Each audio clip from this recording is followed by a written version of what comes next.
Hi everyone, स्वागत है आपका हमारे इस YouTube platform study fire GK पर। और जो आज हम लोग ये क्लास स्टार्ट करने वाले हैं वो मध्य प्रदेश के संदर्भ में मध्य प्रदेश के राष्ट्रीय उद्यान को लेकर के हमारा टॉपिक है। और मध्य प्रदेश के राष्ट्रीय उद्यान का ये टॉपिक है, जैसा कि आपको पता ही है, ये प्री और मेंस एमपीपीएससी के प्री और मेंस दोनों को लेकर के काफ़ी ये इम्पोर्टेंट हो जाता है अपने आप में। देखो, अब आप 2020 का प्री निकाल लो, 2021 का प्री निकाल लो, 22 का, डायरेक्ट और इनडायरेक्ट रूप से दोनों मेथड से यहाँ पे प्री में क्वेश्चन पूछे गए हैं। प्री में साथ ही ये मेंस का भी काफ़ी महत्वपूर्ण टॉपिक हो जाता है, प्री और मेंस दोनों। इसलिए जो आज मैं मध्य प्रदेश के राष्ट्रीय उद्यान पढ़ाने जा रहा हूँ, मेरी पूरी कोशिश रहेगी कि इस टॉपिक को इस प्रकार से कवर करा जाए कि प्री और मेंस दोनों के लिए काम में आए। थोड़ा सा मैं इसको विस्तार तरीके से पढ़ाने की चेष्टा करूँगा, ठीक है। तो स्टार्ट करते हैं हम लोग इस लेक्चर के जरिए, ठीक है। देखते हैं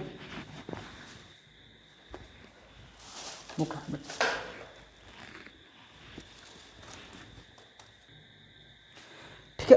तो सबसे पहले मध्य प्रदेश में राष्ट्रीय उद्यान देखो, जैसा कि आपको पता है, ये हो गया हमारा प्यारा एमपी, है ना, ये हो गया हमारा प्यारा मध्य प्रदेश। बढ़िया कर्व के साथ इसको बना लेंगे। सबसे पहली बात तो देखो, आप कितने बड़े महारथी हैं ये मैटर नहीं करता, मैटर ये करता है कि आपके पास डायग्राम कैसे बनते हैं, क्योंकि डायग्राम से चीज़ें याद बहुत जल्दी होती हैं। तो हमें कोशिश करना है कि चीज़ें हर चीज़ डायग्राम के माध्यम से समझी जाए। तो वहाँ प्यारा मध्य प्रदेश हो गया। सबसे पहले लोकेशन वाइज समझो कि कौन सा राष्ट्रीय उद्यान कहाँ पे, ठीक है। देखो, सबसे पहले यहाँ पे जाके श्योपुर, ठीक है, यहाँ पे हमें मिलेगा कौन, श्योपुर मिलेगा। श्योपुर में हमें कौन सा मिलेगा, कूनो। श्योपुर में हमको मिलेगा कूनो राष्ट्रीय उद्यान, ठीक है। इसके बाद श्योपुर से आप नीचे आओगे इधर, शिवपुरी बीचों बीच इधर मिलेगा हमको माधव राष्ट्रीय उद्यान। कौन सा राष्ट्रीय उद्यान मिलेगा, माधव राष्ट्रीय उद्यान। इसके बाद शिवपुरी के बाद अपन नीचे आएंगे तो शिवपुरी के बाद यहाँ पे अशोकनगर, है ना, इधर इस साइड गुना, है ना, इस साइड सागर, टीकमगढ़, निवाड़ी, ठीक है, छतरपुर। और यहाँ पे मिलेगा पन्ना। क्या मिल जाएगा, पन्ना। तो पन्ना में हमको कौन सा राष्ट्रीय उद्यान मिलेगा, पन्ना में हमें मिलेगा पन्ना राष्ट्रीय उद्यान, ठीक है। फिर पन्ना से आप देखो साइड में इधर आओगे तो सीधी मिलेगा, इधर सीधी। उस सीधी में राष्ट्रीय उद्यान जो उसका नाम है संजय गांधी, है ना, कहाँ पे है, संजय गांधी। याद रखना, देखो पन्ना और सीधी एक ही सीध में है, एक ही लाइन में है, इसलिए इनका जो ओरिजिन डेट है वो भी सेम है। याद रखना, दोनों का ओरिजिन डेट सेम मिलेगा, है ना, 1981 दोनों को सेम मिलेगा, ठीक है। याद रखना इसको। तो देखो, श्योपुर में हो गया कूनो, शिवपुरी में हो गया माधव, पन्ना में हो गया पन्ना राष्ट्रीय उद्यान, सीधी में हो गया संजय गांधी। इसके बाद फिर अपन नीचे आएंगे तो अपन उमरिया, तो उमरिया में हमको मिलेगा बांधवगढ़। कौन सा मिलेगा, बांधवगढ़। उमरिया मिल जाएगा बांधवगढ़ राष्ट्रीय उद्यान। इसके बाद हम जाएंगे यहाँ पे मंडला, है ना, मंडला। तो मंडला में हमको मिल जाएगा कौन सा, कान्हा। कौन सा मिल जाएगा, कान्हा राष्ट्रीय उद्यान। इसके बाद आएंगे हम शिवनी, इधर सिवनी।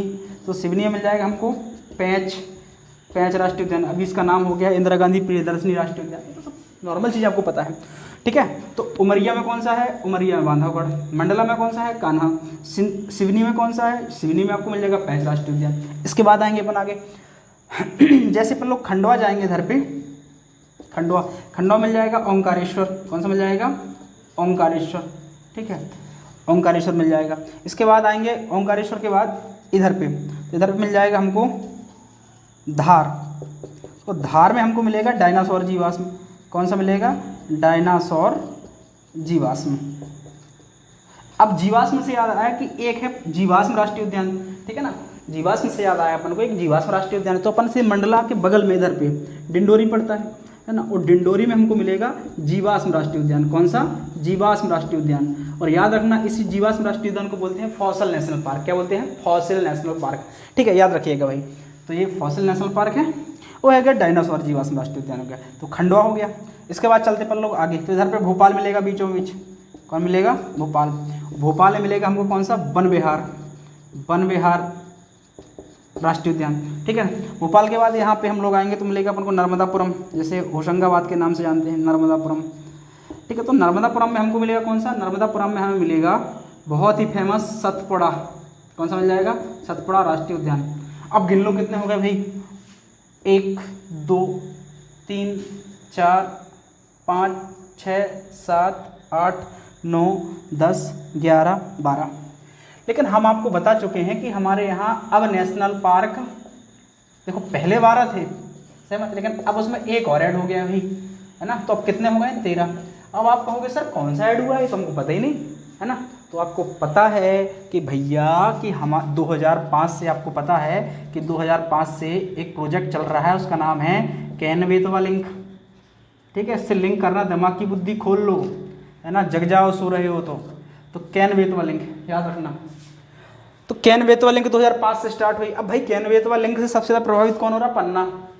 अब पन्ना राष्ट्रीय उद्यान आपको पता है कि 2009 में ये बाघ विहीन हो गया है, तो 2011 से यहाँ पे बायोस्फीयर रिजर्व लाया गया है। वर्तमान में यहाँ 70 से लेकर 75 तक टाइगर हैं।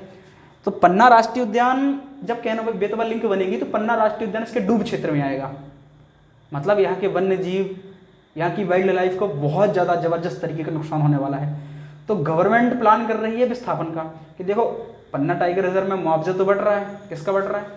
जनजातियों का विस्थापन जो हो रहा है, लेकिन जानवरों का विस्थापन के लिए तो कुछ बनाना पड़ेगा ना, उनके नेचुरल हैबिटेट डेवलप करने पड़ेंगे। तो उसी क्रम में एमपी गवर्नमेंट, याद रखना बेटा, एमपी गवर्नमेंट एक नेशनल पार्क डेवलप कर रही है, उसका नाम है रानी दुर्गावती। क्या नाम है?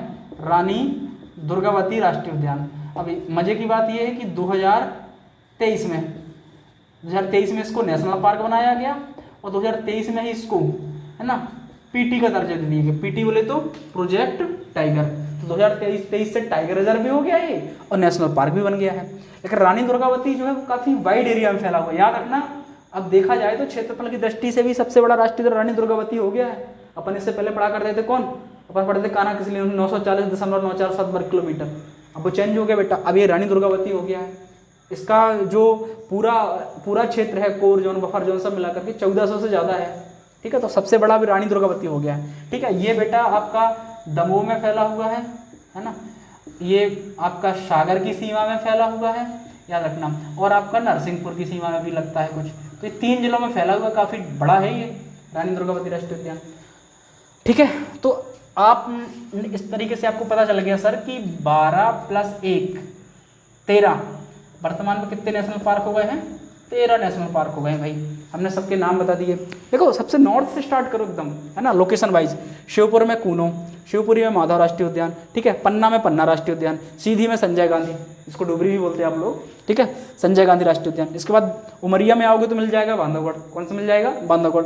इसके बाद नर्मदापुरम जब पहुँचोगे, होशंगाबाद, वहाँ मिल जाएगा सतपुड़ा राष्ट्रीय उद्यान, काफ़ी फेमस है ये। इसके बाद मंडला मिल जाएगा कान्हा-किसली, डिंडोरी मिल जाएगा जीवाश्म, सिवनी मिल जाएगा पेंच राष्ट्रीय उद्यान। क्या मिल जाएगा? पेंच राष्ट्रीय उद्यान। ठीक है, भोपाल में मिल जाएगा आपको वन विहार, खंडवा मिल जाएगा ओंकारेश्वर, ये 2004 में बना था, याद रखिएगा बेटा। और ये डायनासोर जीवाश्म, ये जो कि काम बहुत तेज़ी से चल रहा है इसमें, ये बना था 2010 में। ठीक है, तो इस प्रकार से ये हमने लोकेशन वाइज बता दिए।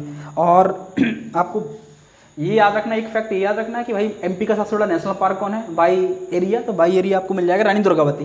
पहले कौन सा था? पुरानी किताबों में, पुराने डेटा के अनुसार कान्हा-किसली अपन लोग पढ़ते थे, अब चेंज हो गया, रानी दुर्गावती हो गया। सबसे छोटा अभी भी वही है, 0.274 वर्ग किलोमीटर में फैला हुआ आपका डायनासोर बोल दिया मैंने, डिंडोरी का जीवाश्म राष्ट्रीय उद्यान, है ना, घुघुआ के नाम से भी फेमस है। ठीक है, तो डिंडोरी का जीवाश्म राष्ट्रीय उद्यान एमपी का सबसे छोटा हो गया।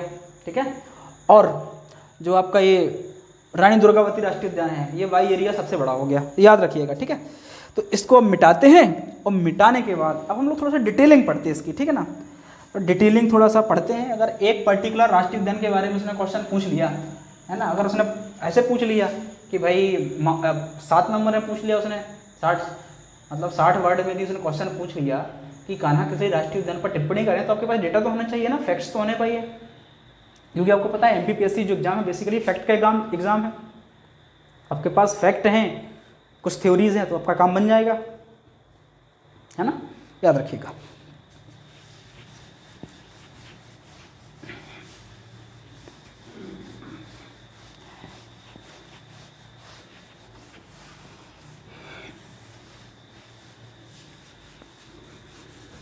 चलो, तो भाई हमने इस प्रकार से मिटा लिया, और हम सबसे बढ़िया से ऊपर ही से स्टार्ट करते हैं जहाँ से अपन ने जब किया था। देखो सबसे पहले पढ़ते अपन लोग माधव।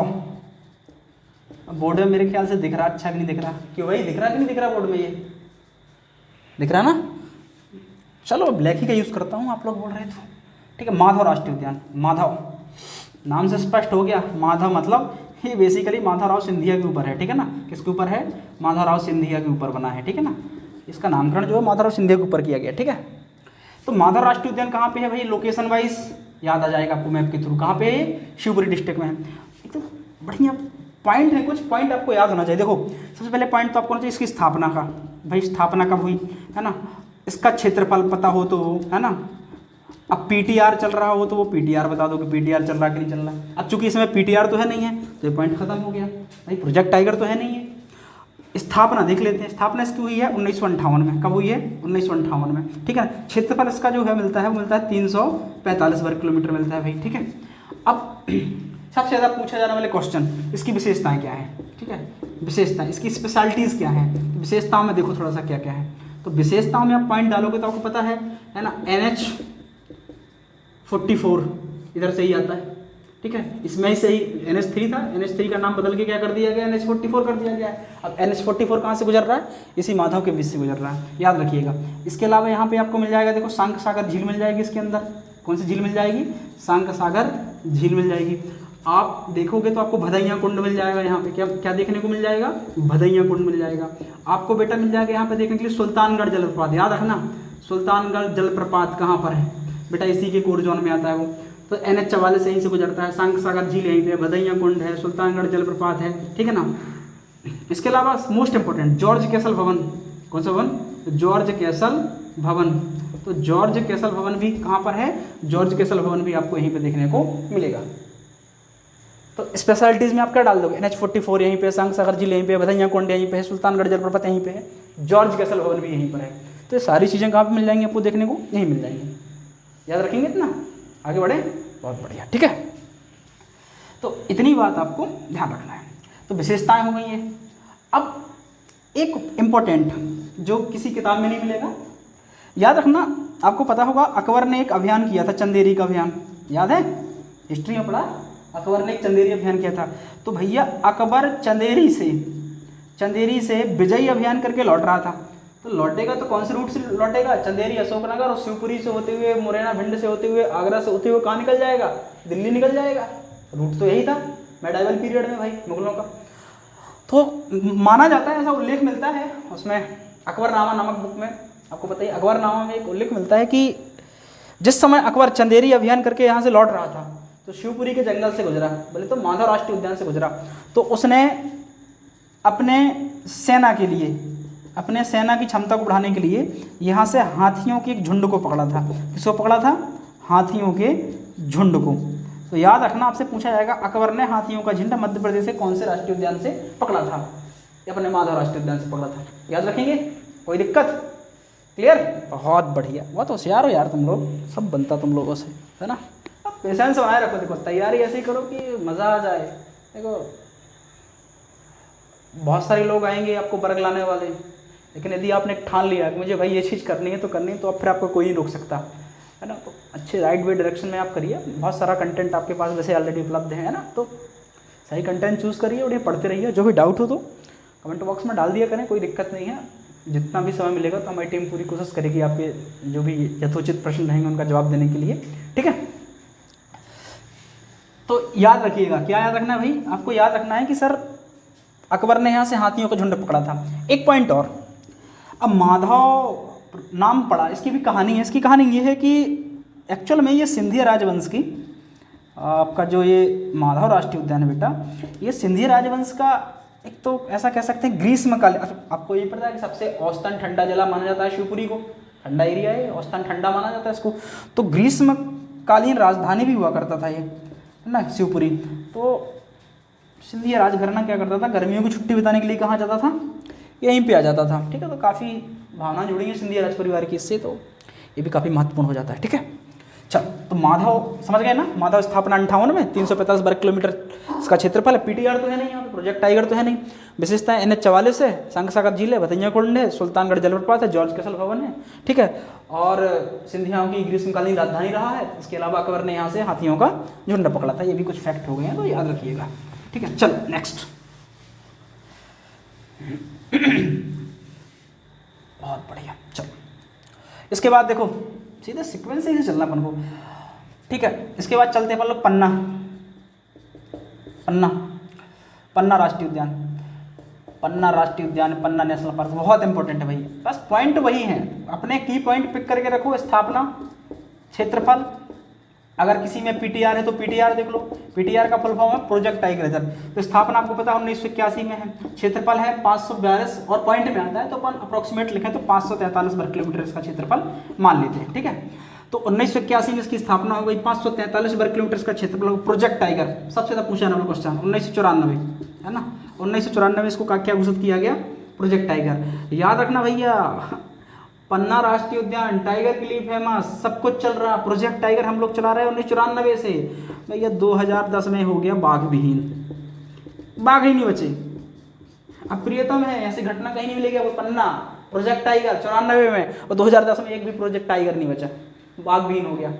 इसके बाद नए सिरे से बाघों को यहाँ पे आबाद किया गया, बसाया गया, और 2011 में बाबू आपको पता होगा कि 2011 में इसको शामिल कर दिया गया बायोस्फीयर रिजर्व प्रोग्राम में, है ना, बायोस्फीयर, ठीक है। तो याद रखिएगा, आपसे पूछा जाएगा कि पन्ना टाइगर रिजर्व बायोस्फीयर रिजर्व कब बना, तो 2011 में। आपको पता है एमपी में कितने बायोस्फीयर रिजर्व हैं, याद रखना एमपी में 3, कितने, एमपी में आपको 3 बायोस्फीयर रिजर्व देखने को मिलेंगे। कितने देखने को मिलेंगे, 3 बायोस्फीयर रिजर्व देखने को मिलेंगे, है ना।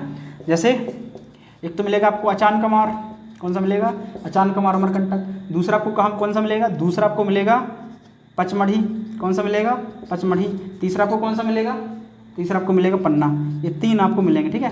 पन्ना 2011 में, और इसके अलावा अचान कमार अमरकंटक मिलेगा आपको 1999 में, पचमढ़ी मिलेगा आपको 2005 में, ठीक है। तो इस प्रकार से आप याद रखिएगा।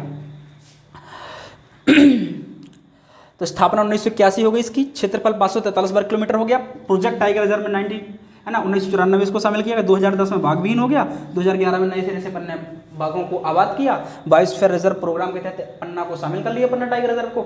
अच्छा, एक और आपको पता होगा 2020 में कोविड के टाइम पे एक न्यूज़पेपर की कटिंग आप लोगों ने पढ़ी होगी, दैनिक भास्कर की, उसमें आया था कि पन्ना को यूनेस्को की बायोस्फीयर रिजर्व साइट में शामिल किया गया वगैरह वगैरह। बेटा ऐसा कुछ नहीं था, एक्चुअल में सुनो हुआ क्या था बेटा, 2020 में आपको पता होगा कि world wild life fund WWF एक प्रोग्राम चलाता है MAB, क्या चलाता है, MAB, इसका फुल फॉर्म होता है मैन एंड बायोस्फीयर रिजर्व।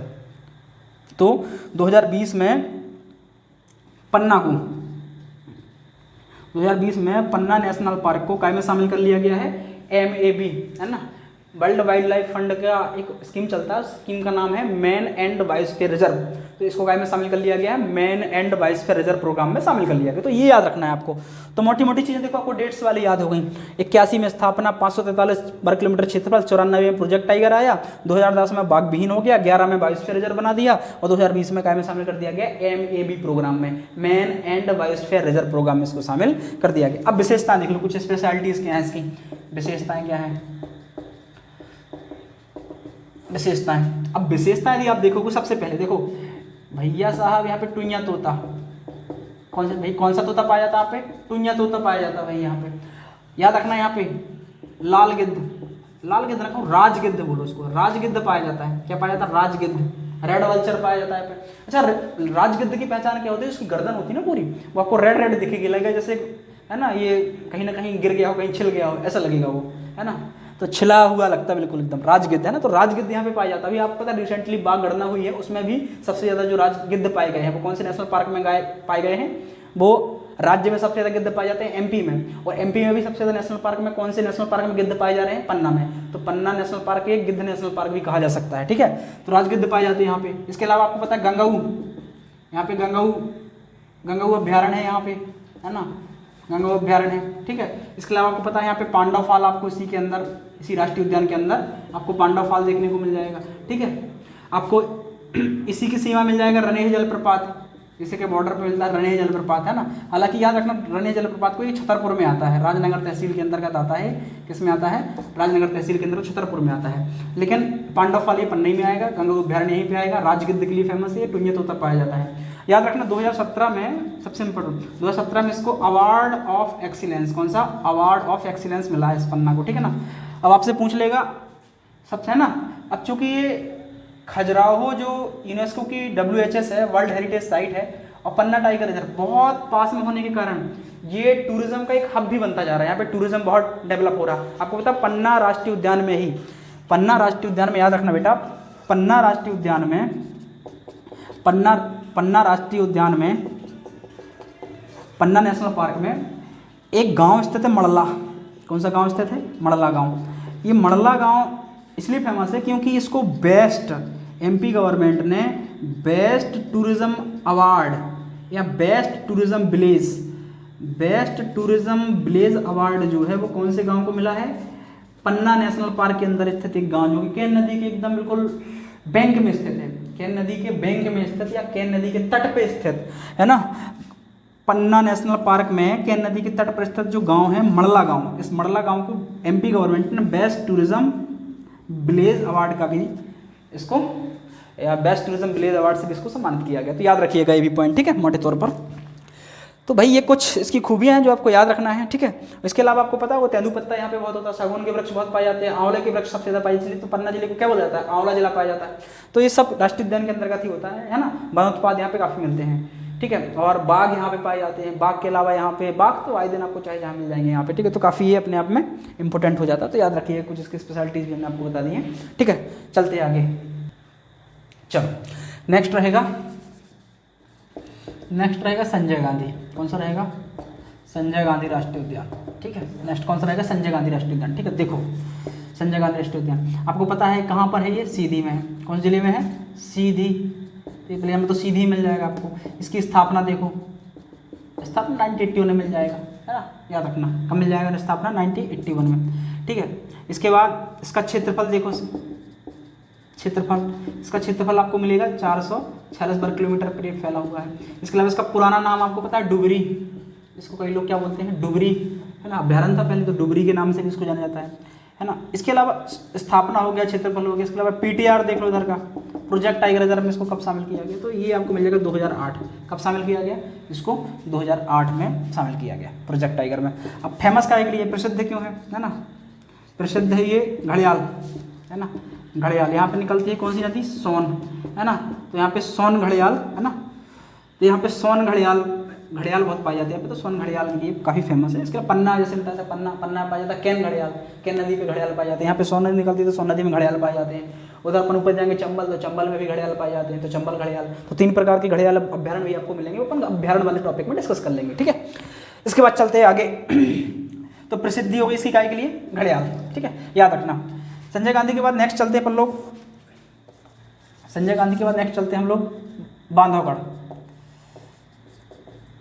राष्ट्रीय उद्यान। बांधवगढ़ राष्ट्रीय उद्यान आपको देखने को है ना, ये पता है आपको उमरिया में मिलेगा। कहाँ मिलेगा ये? उमरिया में मिलेगा आपको। इसके अलावा इसकी स्थापना देख लो पहले तो। इसकी स्थापना 1968 में कब मिलेगी? 1968 में, ठीक है। इसके अलावा इसका जो क्षेत्रफल देखने को मिल जाएगा वो मिलेगा आपको 466 वर्ग किलोमीटर। कितना मिलेगा? 466 वर्ग किलोमीटर बांधवगढ़। इसके अलावा इसका जो, ठीक है, तो स्थापना 1968 हो गई। क्षेत्रफल कितना हो गया? 466 वर्ग किलोमीटर हो गया। थोड़ा सा पानी देना यार, 1 मिनट थोड़ा सा।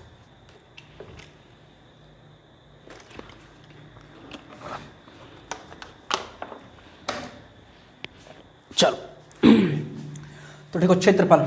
अब यहाँ पे आता है इसका PTR, प्रोजेक्ट टाइगर में इसको कब शामिल किया गया? 1993। याद रखिए। तो स्थापना 1968, क्षेत्रफल 466 वर्ग किलोमीटर। PTR में इसको शामिल कब किया गया? 1993। तो 1993 में इसको शामिल किया गया। बहुत बढ़िया। चलो विशेषता पे आ जाओ। विशेषता में देखो आपसे पूछा गया 32 पहाड़ी से घिरा राष्ट्रीय उद्यान। आपसे पूछा जाएगा 32 पहाड़ी से घिरा राष्ट्रीय उद्यान कौन सा? आप क्या बोलोगे? सर बांधवगढ़। आपसे पूछा जाएगा शेषशाही तालाब, विष्णु मंदिर, ये कहाँ स्थित है? तो आप क्या बोलिएगा? आप बोलिएगा सर ये तो बांधवगढ़ में स्थित है, ठीक है। तो 32 पहाड़ी से घिरा, शेषशाही तालाब, विष्णु मंदिर, ठीक है, ये सब यहीं पे। इसके अलावा आपसे पूछा जाएगा सर्वाधिक बाघ घनत्व वाला, सर्वाधिक MP का सर्वाधिक बाघ घनत्व वाला, टाइगर डेंसिटी वाला नेशनल पार्क। आप क्या बोलेंगे सर? बांधवगढ़। तो 32 पहाड़ी से घिरा, शेषशाही तालाब, विष्णु मंदिर, सर्वाधिक बाघ घनत्व वाला नेशनल पार्क। इसके अलावा करंट अभी हाल ही में भैया साहब यहाँ पे क्या हुआ है, एमपी गवर्नमेंट ने हॉट एयर बलून सफारी, कौन सी सफारी स्टार्ट हुई है? हॉट एयर बलून सफारी यहाँ पे स्टार्ट करी गई है। तो ये सारे पॉइंट आपको याद रखने हैं, संजय गांधी के भी, बांधवगढ़, ठीक है ना। तो संजय गांधी राष्ट्रीय उद्यान सीधी में है, पुराना नाम क्या है? डुगरी। स्थापना 1981, क्षेत्रफल 446 वर्ग किलोमीटर, पीटीआर 2008 में आया।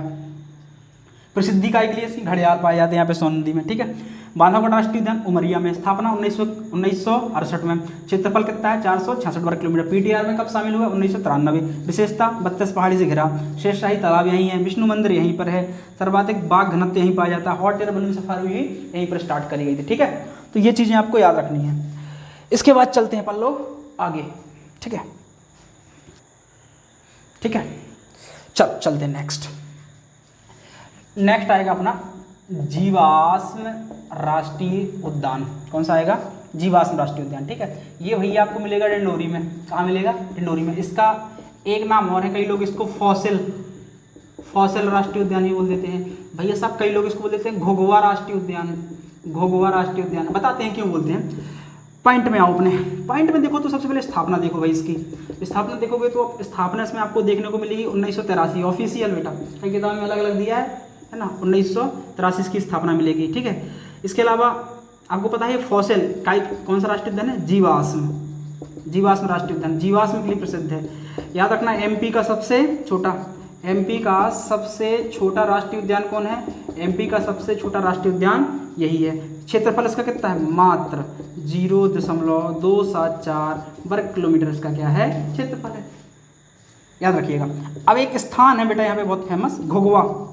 एक घोघवा नामक स्थान है यहीं पे, जो इस घोघवा राष्ट्रीय उद्यान इसलिए तो कहते हैं इसको घोघवा। जितने भी यहाँ पे कुल मिला के अभी तक 18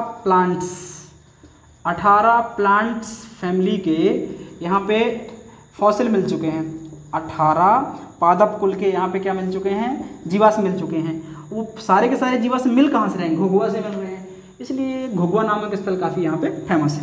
इसके बाद चलते हैं नेक्स्ट, तो याद रखिएगा जीवाश्म राष्ट्रीय उद्यान के बाद चलते हैं अपन लोग आगे, और जीवाश्म के बाद अपन लोग पढ़ते हैं सीधे वन विहार। कौन सा पढ़ते हैं? वन विहार। आपको पता है वन विहार कहाँ पे है? वन विहार आपको मिल जाएगा भोपाल में। वन विहार राष्ट्रीय उद्यान भोपाल में है। अब आपको पूछना है इसकी स्थापना, तो 1979 में इसकी स्थापना हुई। इसका क्षेत्रफल इसका मिल जाएगा क्षेत्रफल 4.452 वर्ग किलोमीटर, छोटा ही है, ठीक है। यहाँ पे याद रखना विशेषता क्या है इसकी, यहाँ पे एक रेप्टाइल पार्क मिल जाएगा, है ना। रेप्टाइल पार्क के अलावा यहाँ पे एक जू भी मिल जाएगा। क्या मिल जाएगा? रेप्टाइल पार्क मिल जाएगा, जू। यहाँ पे जानवर बहुत सारे पाए जाते हैं, जैसे आपको कोडेल्ला मिल जाएगा। कौन सा मिल जाएगा? कोडेल्ला मिल जाएगा, बाघ मिल जाएगा, सियार मिल जाएगा, लकड़बग्घा मिल जाएगा। बहुत सारे यहाँ पे जानवर आपको देखने को मिल जाएंगे, ठीक है। तो याद रखना ये एक क्वेश्चन पूछा जाएगा ISO सर्टिफाइड, है ना। ये ISO सर्टिफाइड, कौन सा सर्टिफाइड? ISO। ये ISO सर्टिफाइड क्या है? एक नेशनल पार्क है। तो याद रखना भाई जीवाश्म राष्ट्रीय उद्यान कहाँ पे है? ये डिंडोरी में है। कहाँ पर है? डिंडोरी में। इसको फॉसिल राष्ट्रीय उद्यान भी कहते हैं, घोघवा राष्ट्रीय उद्यान भी कहते हैं। स्थापना हुई है 83 में। जीवाश्म राष्ट्रीय उद्यान है ये, ठीक है ना। एमपी का सबसे छोटा नेशनल पार्क माना जाता है। क्षेत्रफल 0.274 वर्ग किलोमीटर। स्थान एक घोघवा नामक स्थान काफ़ी फेमस है, क्योंकि वहाँ से क्या निकलते हैं? जीवाश्म की प्राप्ति हुई है। अभी तक 18 प्लांट्स फैमिली के यहाँ पे फॉसिल्स मिल चुके हैं। अगला आते हैं वन विहार। वन विहार कहाँ पे है? भोपाल में भाई। स्थापना इसकी कब हुई है? 1979 में। कब हुई है? 1979 में। क्षेत्रफल इसका मिलता है 4.452 वर्ग किलोमीटर। रेप्टाइल पार्क है यहाँ पे, एक जू भी बना हुआ है, बहुत सारे जानवर पाए जाते हैं, और ISO द्वारा सर्टिफाइड भी है। इसके बाद चलते अपन लोग चलते हैं सतपुड़ा। कौन सा? सतपुड़ा राष्ट्रीय उद्यान। सतपुड़ा राष्ट्रीय उद्यान ये आपको मिल जाएगा कौन से जिले में? नर्मदापुरम। जैसे आप होशंगाबाद भी कहते थे कुछ समय तक, वही सतपुड़ा राष्ट्रीय उद्यान है। सतपुड़ा राष्ट्रीय उद्यान आपको बात याद रखना, इसकी जो स्थापना हुई है सतपुड़ा राष्ट्रीय उद्यान की, वो हुई है 1983 में। सतपुड़ा राष्ट्रीय उद्यान है ना। इसका जो क्षेत्रफल है वो आपको मिल जाएगा 528 वर्ग किलोमीटर। कितना मिल जाएगा? 528। यहाँ पे जो PTR है पीटीआर, ये भी याद रखना भाई, ना तो देखो जीवाश्म में ये जीवाश्म पीटीआर नहीं है, ना ये पीटीआर है, ना तो ये प्रोजेक्ट टाइगर में शामिल है, ना ये प्रोजेक्ट टाइगर, इसलिए हमने लिखवाया नहीं यहाँ पे, पर सतपुड़ा टाइगर रिजर्व है इसलिए लिखवा रहे हैं। ये 1999 में, ठीक है। कई किताब में 1998 भी दिया जाता है, 98-99 के सेशन में, तो सही है, ठीक है ना। इसको 1999 में क्या माना गया, इसको सतपुड़ा राष्ट्रीय उद्यान को सब पीटीआर 1999 में शामिल किया गया। अब फेमस काहे के लिए है, देखो यहाँ पे ये भैया कृष्ण मृग के लिए फेमस है यहाँ पे, है ना। ब्लैक बक काला हिरन जैसे आप लोग बोलते हो पाए जाते हैं यहाँ पे, ठीक है। अगर विशेषता देखो या प्रसिद्धि का कारण देखो तो उसमें एक पॉइंट बनता है ब्लैक बक, कृष्ण मृग पाए जाते हैं यहाँ पे, ठीक है ना। इसके अलावा एमपी की सबसे ऊंची चोटी क्या नाम, धूपगढ़, एमपी की सबसे ऊंची चोटी धूपगढ़, जिसकी ऊंचाई है समुद्र तल 1350 मीटर, जिसकी ऊंचाई समुद्र तल से कितनी है 1350 मीटर, वो कहाँ पर है, वो आपको यहीं पर देखने को मिलेगी। तो धूपगढ़ यहीं पर है, कृष्ण मृग सबसे यहीं पाए जाते हैं, याद रखना। इस राष्ट्रीय उद्यान से होकर के मालिनी और देनवा नदियाँ प्रवाहित होती हैं। कौन सी नदियाँ बहती हैं यहाँ पे, मालिनी और देनवा नामक नदियाँ बहती हैं। Pachmarhi hill station, Pachmarhi hill station कहाँ पड़ता है भाई, जो पचमढ़ी हिल स्टेशन है वो भी यहीं पर पड़ता है, ठीक है, याद रखिएगा। इसके बाद चलते हैं अपन लोग आगे, चल इसके बाद चलते हैं अपन लोग नेक्स्ट में। कान्हा राष्ट्रीय उद्यान बहुत इंपॉर्टेंट भाई, कहीं से क्वेश्चन आए या ना आए। मंडला, कान्हा राष्ट्रीय उद्यान कहाँ मिलेगा आपको, मंडला में मिलेगा भाई। चलो सबसे पहले देखते हैं अपन लोग इसकी स्थापना, है ना। इसके बाद देखते हैं इसमें पीटीआर, इसका फिर देखते हैं हम लोग क्षेत्रफल कितना है। तो स्थापना देखो 1933 में बना भैया अभय वन, क्या बन गया 1933 में, 1933 बन गया अभय वन। 1955 में ये बना क्या भैया, नेशनल पार्क, क्या बना, नेशनल पार्क। और इससे पहले भी 1952 में इसको क्या बनाया गया था, अभयारण्य बनाया गया था। तो 3 डेटें आ रही भैया, 1933 में बना है अभय वन, 1952 में बना है अभयारण्य, 1955 में बना है ये national park. PTR project tiger reserve में इसको कब शामिल किया गया, 1974, है ना। कब शामिल किया, 1974 में। याद रखना एमपी का पहला पीटीआर, आपसे पूछा जाएगा एमपी का पहला पीटीआर कौन है, तो एमपी का पहला पीटीआर कौन है, कान्हा राष्ट्रीय उद्यान। क्षेत्रफल है ना 940 वर्ग किलोमीटर। आपको पता है पहले कुछ समय तक ये एमपी का सबसे बड़ा भी हुआ करता था, ठीक है, अब नहीं रहा, पहले रहता था, याद रखना।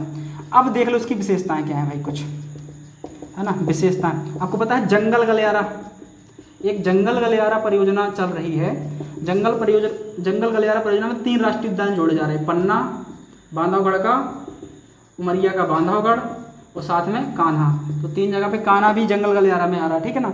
इसके बाद आपको पता है यहाँ पे बामनी दादर है, क्या है, बामनी दादर नामक एक स्थल है भैया। यहाँ पे सनसेट और सनराइज, मतलब सूर्य उदय और सूर्य अस्त दोनों का मनमोहक नज़ारा यहाँ से बढ़िया से लिया जा सकता है, बहुत मस्त तरीके से, ठीक है। तो बामनी दादर एक स्थान है। इसके अलावा याद रखना यहाँ का स्वयं का एक मोनो भी है, एकमात्र राष्ट्रीय उद्यान जिसका स्वयं का मोनो है। उस मोनो का नाम है भूरसिंह दा बारासिंगा। और आपसे पूछा जाएगा कि भूरसिंह दा बारासिंगा को डिजाइन किसने किया है, तो रोहन चक्रवर्ती। तो रोहन चक्रवर्ती जी ने क्या किया है, इसको डिजाइन करा है, ठीक है ना। तो जंगल गलियारा परियोजना में भी जोड़ा गया है इसको। बामनी दादर नामक स्थल भी है यहाँ पर, मोनो इसका है भूरसिंह दा बारासिंगा, एकमात्र राष्ट्रीय उद्यान एमपी का जिसका स्वयं का मोनो है, ठीक है, याद रखना। और प्रसिद्ध गाय के लिए यहाँ पे पाया जाता है ब्रेडरी प्रजाति का, क्या पाया जाता है, बारासिंगा। तो भैया साहब यहाँ पे पाया जाता है ब्रेडरी प्रजाति का पाया जाता है भैया यहाँ पर बारहसिंगा। क्या पाया जाता है, बारहसिंगा। तो याद रखिएगा भाई प्रसिद्धि में ब्रेडरी प्रजाति का बारहसिंगा यहाँ पे पाया जा रहा है, ठीक है। इसके बाद एकमात्र राष्ट्रीय उद्यान, ठीक है ना, मतलब एकमात्र राष्ट्रीय उद्यान जहाँ पे इसकी स्वयं की क्या है, स्वयं की एक हवाई पट्टी भी है भाई। इसकी क्या है, स्वयं की एक हवाई पट्टी भी है, ठीक है। तो याद रखना जंगल गलियारा में जोड़ा गया है, बामनी दादर है, इसका स्वयं का मोनो भी है, ब्रेडरी प्रजाति का बारहसिंगा पाया जाता है, और यहाँ पे क्या है, इसकी स्वयं की एक हवाई पट्टी भी है। इसके बाद चलते हैं अपन लोग अगले नेक्स्ट मूव की ओर। चल अब चलते हैं भाई अपन लोग पेंच। इसके बाद अगला आता है हमारा पेंच राष्ट्रीय उद्यान। इसका एक अदर नाम भी है भैया, इसको बोलते हैं इंदिरा प्रियदर्शनी, इंदिरा प्रियदर्शनी राष्ट्रीय उद्यान। तो इसका नाम है इंदिरा प्रियदर्शनी राष्ट्रीय उद्यान। स्थापना देख लो, है ना, स्थापना बहुत सारी किताबों में सबको 1975 मिलता है, पर ऑफिशियल देखोगे वेबसाइट में तो 1983 दे रखा है, ठीक है ना। तो ये 1983 ज़्यादा सही है, ठीक है। इसके बाद इसका क्षेत्रफल देखो, इसका क्षेत्रफल टोटल इसका क्षेत्रफल मिलेगा आपको 758 वर्ग किलोमीटर, ठीक है ना। इसका कोर जोन है 257 का, है ना। तो 257 वर्ग किलोमीटर में कौन है, इसका कोर जोन है भाई, ठीक है। अब पूछा जाएगा आपसे इसको पीटीआर में कब शामिल किया गया, ठीक है। तो इसको पीटीआर में, थोड़ा सा पानी देना।